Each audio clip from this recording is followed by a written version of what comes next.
Өнөөдөр хэдүүлээ Office-т хамгийн их ашиглагддаг болон хамгийн их цаг хэмнэдэг 5 шорткатыг үздэцгээе. Хамгийн ихний шорткат нь хэдүүлээ мөр багныг хэрхэн идэвхжүүлэх вэ гэдгийг үздэцгээе. За тэхийн тулд эхлээд идэвхжүүлэх гэж би баган дээрээ курсороо байршуулад дэлгэцэнд харагдаж байгаа шорткатыг дарна. За тэгэнгүүт баг нь идэвхжиж байгааг та бүхэн харж байгаах. Харин мөрийг хэрхэн идэвхжүүлэх вэ гэхээр тухайн идэвхжүүлж байгаа мөрөн дээрээ аль нэг хэсэг дээр нь курсороо байршуулад мөн дэлгэцэнд харагдаж байгаа шорткатыг дарна. За ингээд бид мөр багныг илүү хэлбэраар шорткат ашиглан идэвхжүүлэх боломжтой. Хоёр дахь шорткат нь нийлбэрийг илүү хэлбэраар хэрхэн авах боломжтой үздэцгээе.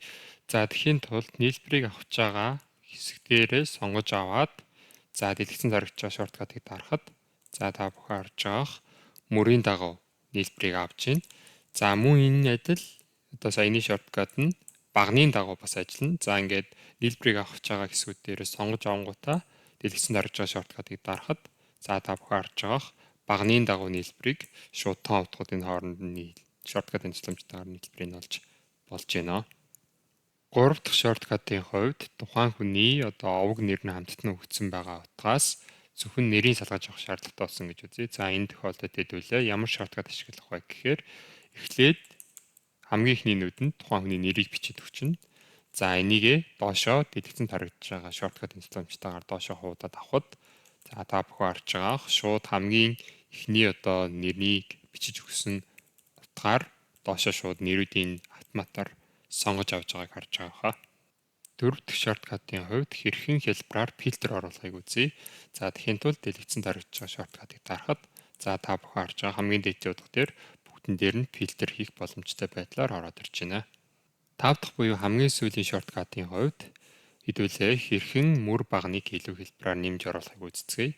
За тэхийн тулд энэ хичээлийн хамгийн ихэнд зааж байгаа нэг дэх шорткатаа ашиглан бид нэр багнаа идэвхжүүлээд авчээ. За түүнийхээ дараа дэлгэцэнд харагдаж байгаа шорткатыг дарахад идэвхжүүлж авсан багны уртталт маань шинээр бага нэмэгдэж орж иж байгааг та бүхэн харж байгаах. За мөн адил мөрөн дээр яах вэ гэхээр мөрөн идэвхжүүлж авдаг шорткатаа дараад түүнийхээ дараа дэлгэцэнд харагдаж байгаа шорткатыг дарахад түрүүний сонгож авсан байсан мөрний дээр маань шинээр мөр нэмэгдээд ороод ирж байгааг та бүхэн харж байгаа. За ингээд бид нэр Office-т хамгийн их түгээмэл ашиглагддаг бас хамгийн их цаг хэмнэх боломжтой 5 шорткатыг сурлаа.